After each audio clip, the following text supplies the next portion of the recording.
நாடாளுமன்றத்தில் தாக்கல் செய்யப்பட்ட வக்ஃப் சட்ட திருத்த மசோதாவில் இடம்பெற்றுள்ள அம்சங்கள் என்னென்ன, அதற்கு எதிர்க்கட்சிகள் எதிர்ப்பு தெரிவிப்பது ஏன் என்பது குறித்த விவரங்களை வரைகலை மூலம் விளக்குகிறார் சிறப்பு செய்தியாளர் தேவப்பிரியன். மக்களவையில் மத்திய அரசு கொண்டு வந்த வக்ஃப் வாரிய சட்ட திருத்த மசோதாவுக்கு எதிர்க்கட்சிகள் மிக கடுமையான எதிர்வினை ஆற்றியிருக்காங்க.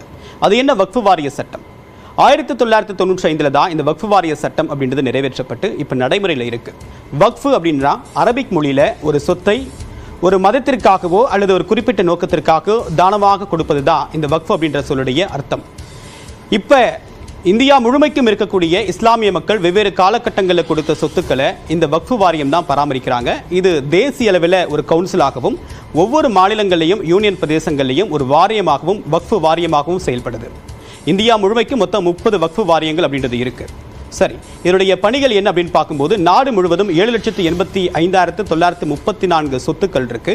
இந்த சொத்துக்களை பராமரிக்கிறதும் அதை பாதுகாப்பதும் அதில் ஏதான சிக்கல் இருந்தால் அதை தீர்த்து வைப்பதும் தான் இந்த வக்ஃப் வாரியத்துடைய மிக முக்கியமான பணிகள்.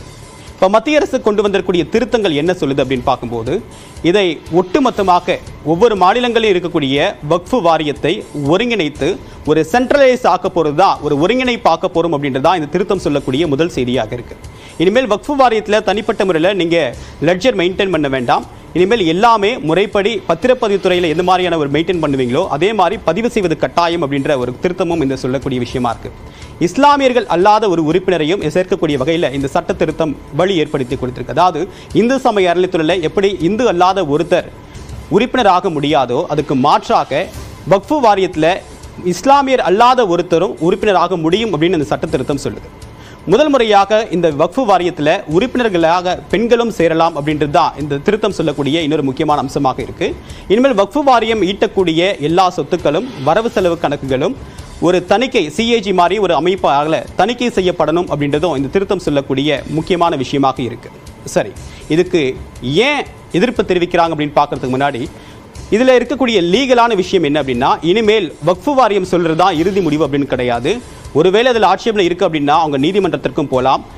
நிர்வாக ரீதியாக இந்த நிலத்தில் ஏதாவது பிரச்சனை இருக்குது அப்படின்னா மாவட்ட ஆட்சியர் சொல்கிறது தான் இறுதி முடிவாக எடுத்துக்க முடியும் அப்படின்றது 42 திருத்தங்களில் முக்கியமான திருத்தங்களாக பார்க்கப்படுது. சரி, இதுக்கு மற்ற கட்சிகள் எல்லாம் என்னென்ன எதிர்ப்பு தெரிவிக்கிறாங்க அப்படின்னு பார்க்கும்போது இது ஒரு சிறுபான்மையினர் உரிமை பறிக்கக்கூடிய செயல், அவங்க விவகாரத்தில் தலையிடக்கூடிய செயலாக இருக்குது அப்படின்னு எதிர்க்கட்சியில் எதிர்ப்பு தெரிவிக்கிறாங்க. இது ஒரு அதிகார குவிப்போடைய முதல் நடவடிக்கை, கொஞ்சம் நாட்கள் இது நீர்த்து போயிடும் அப்படின்னு சொல்கிறாங்க. மக்களவையில் இந்தியா கூட்டணி சார்பாக நிறைய கட்சிகள் எதிர்ப்பு தெரிவித்தாங்க. இதில் கவனம் ஈர்த்த எதிர்ப்பு அப்படின்னு பார்க்கும்போது காங்கிரஸ் கட்சியுடைய எதிர்ப்பு, திமுகவும் இதுக்கு இந்த வக்ஃப் வாரிய சட்ட திருத்த மசோதா கடுமையான எதிர்ப்பை பதிவு பண்ணியிருக்காங்க.